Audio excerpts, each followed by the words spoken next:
Good evening and welcome back to Bandung File. 10 years ago, Ayatollah Khomeini came to power in Iran. Tonight, we talk to Iranian exiles in this country.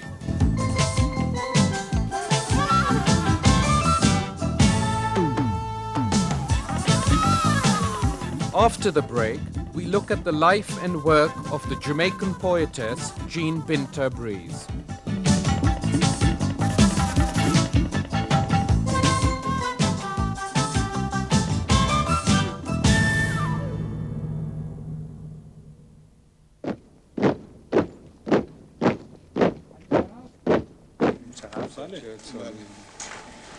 دکتر بدیعی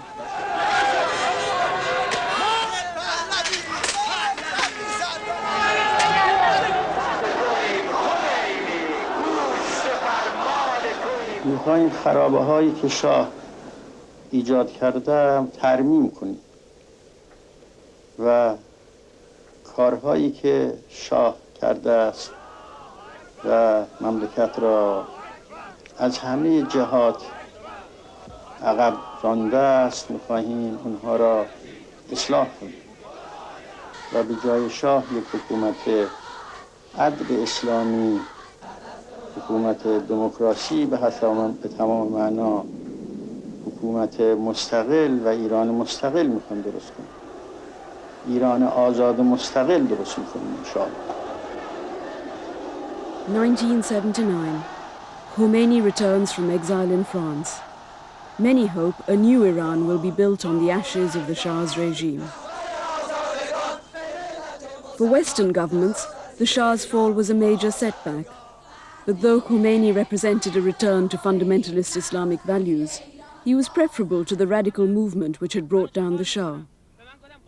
After 10 years of clerical dictatorship, Khomeini's Iran lies in ruins.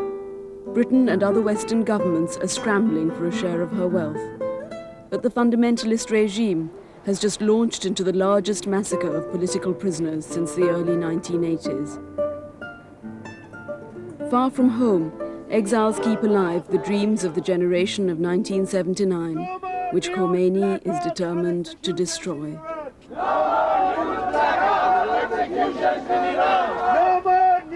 Blackout and executions in Iran! No more news blackouts and executions in Iran! The main reason for our demonstration is to raise the issue of the silence of British media regarding the mass execution of political prisoners in Iran. As you are aware, about 6,000, at least 6,000 political prisoners have been recently executed. And other than exceptional cases, the media has kept quiet about that. And we are, by this demonstration, we are hoping to raise this issue with the British media. So I just got last week in news about my friend that he was executed.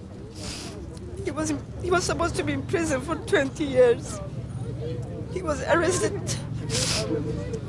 7 years ago, the same night with my husband. And the time that he just had his baby, 1 week old. And my husband got executed after 17 months. But he was supposed to be in prison for 20 years. زندان رژیم جمهوری اسلامی یه چیزی مستثنا از تمام زندان‌های که در حال حاضر سطح جهان I'd say compared to jails anywhere else in the world, the jails in the Islamic Republic are something exceptional.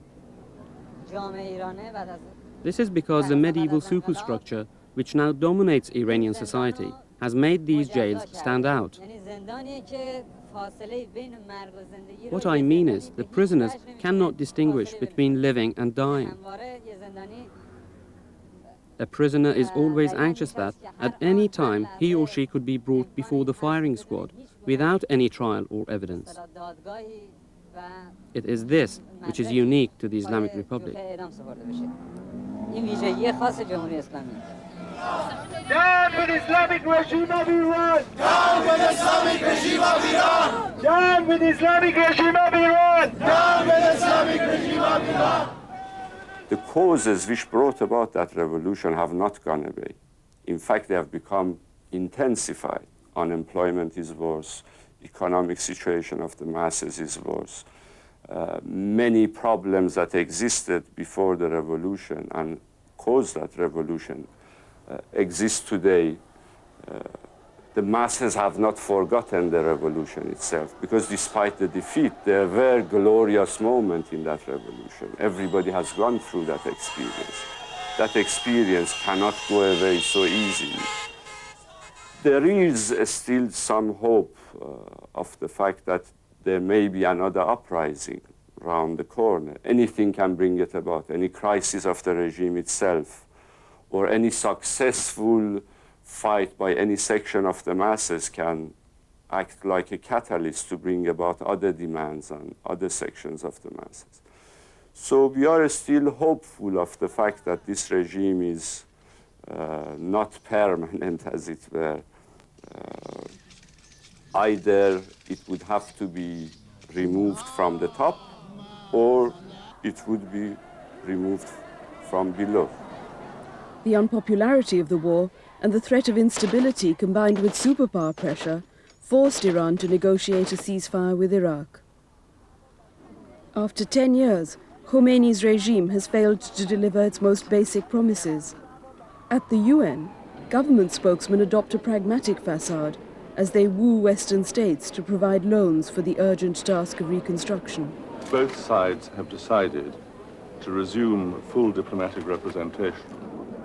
At home, a few liberalizing measures have been promised to contain rising expectations brought by a fragile peace. Yet thousands remain in prison. A former political prisoner, whose brother was recently executed, talks about his experiences.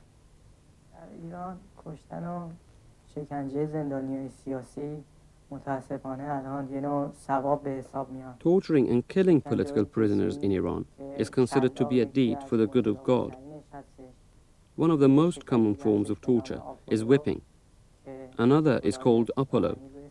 They put a metal hood on your head and then they keep banging it to make horrible, deafening noises to destroy the prisoner's nerves.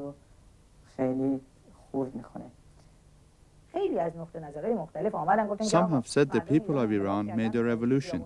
They went onto the streets for Islam. Did they not have Islam before? In fact, the number of practicing Muslims has dropped dramatically because of what the regime has done. We have an ayah, a saying in the Quran that if a virgin girl is executed, she will go to heaven. This is the interpretation of the mullahs of the Islamic Republic. So many political girls are raped one night before their execution so that they don't gain access to the Islamic Republic's heaven. They then sanctify it by saying, we take you in sighe, temporary marriage, and for one night, 4 hours, 2 hours, we become man and wife.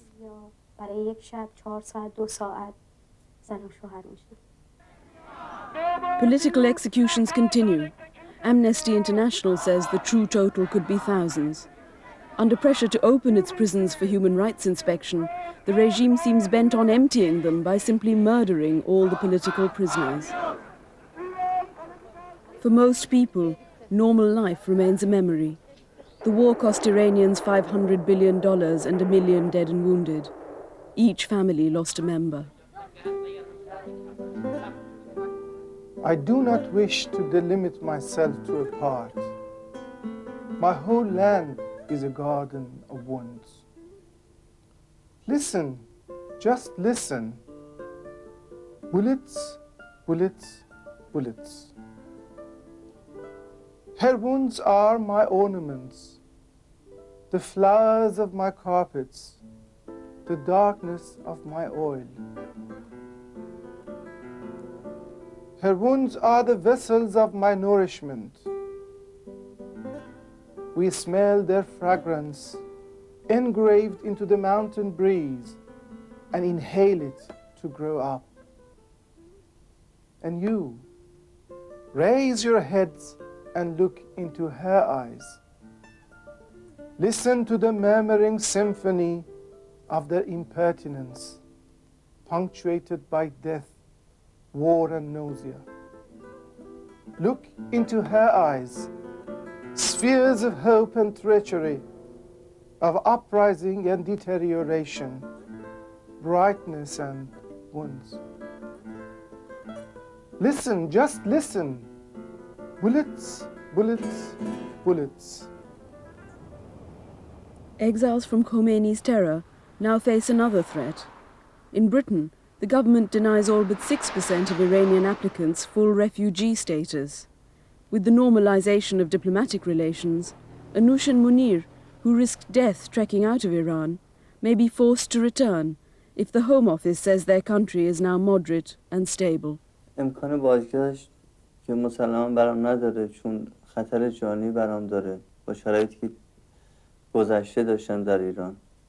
در حال حاضرم اینجام که به عنوان رفیوجی شناخته نشدیم. حداقل حدوداً 1 سال به ما اجازه موندن اینجا دادن و حالت خوب و ناراحتی هم که در خودم و خانوادم هست که برگردم با یک سری مشکلات و زندان و دوباره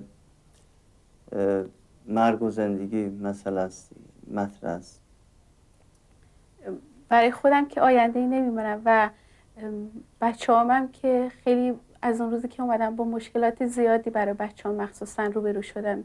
یکی از پسر بزرگم که به مدرسه میره اصلا شاگردای دیگه هیچ رفتار خوبی با این نداشتن و خیلی سرد میشد به مدرسه که میرم و دوستی نداشت و هنوزم که بعد از 1 سال خورده ما اینجا هستیم به اون صورت دوستی نداره و این نمیتونه از خودش دفاع کنه و منم دوست دارم که برم که تو مدرسه با معلمشون یا با مدیرشون صحبت کنم ولی آنچنان زبانم خوب نیست که برم بشینم و توضیح براشون بدم.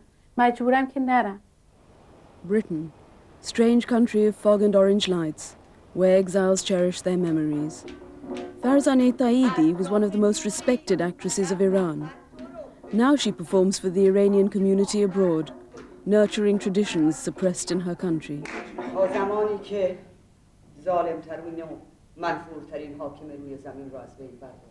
و منفورتر از حاکم ما پیدا نکرد. حتما میدونی که اون هیچ وقت نمیمیره مگر تنها به وسیله یک خنجر. خنجری که ظلم و نفرت رو از بین میبره. You see, the thing they ask you to do as an artist, actress, is the sort of story they choose. Propaganda. For instance, they want you to play this part, Iranian woman, villages, who believes in everything which comes after revolution. And there was and many things. I mean, altogether, I wasn't believing it. The way they've been treating everything, women especially. So I just couldn't, cooperate. Farzaneh Taidi fled her country in 1986 in the hope of preserving her integrity as an artist. Inside Iran, some women continue to struggle in other ways. They fight all last 10 years. Although those sort of fight is not very obvious, it's not fighting with guns, it's just maybe put makeups on, or not dress like the regime want to, or, those sort of reaction to the regime. But they did react to that regime and fight back all the time and stayed in prison for many years. Recently, more stirrings of opposition have been reported among both students and workers. Iran's strategic position in the Middle East means that its stability is of prime concern to the great powers. Once they urged the Shah to adopt a measure of democracy.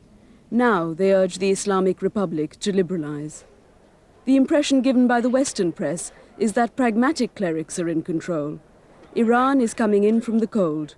It is possible to do business with the Ayatollahs. But the Shah fell just as he unwillingly began to reform. As the 10th anniversary of the revolution Khomeini betrayed draws near, many in Iran hope that history will repeat itself.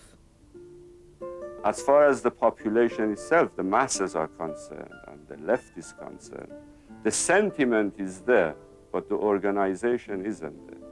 So I think in the short term, there is hardly any possibility of an alternative to Khomeini's regime. But the mass discontent, I'm sure, can throw up possibilities which we cannot think about now.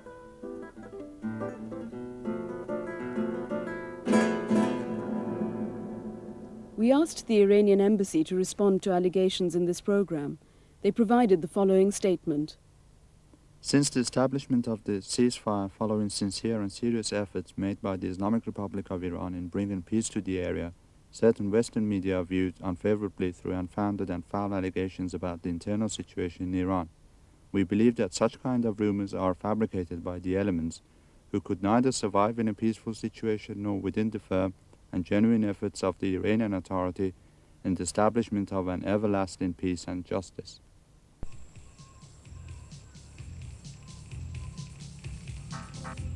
Next week, Bandung File investigates the problems facing the Bank of Credit and Commerce International, which has been indicted in a US court for laundering drug money.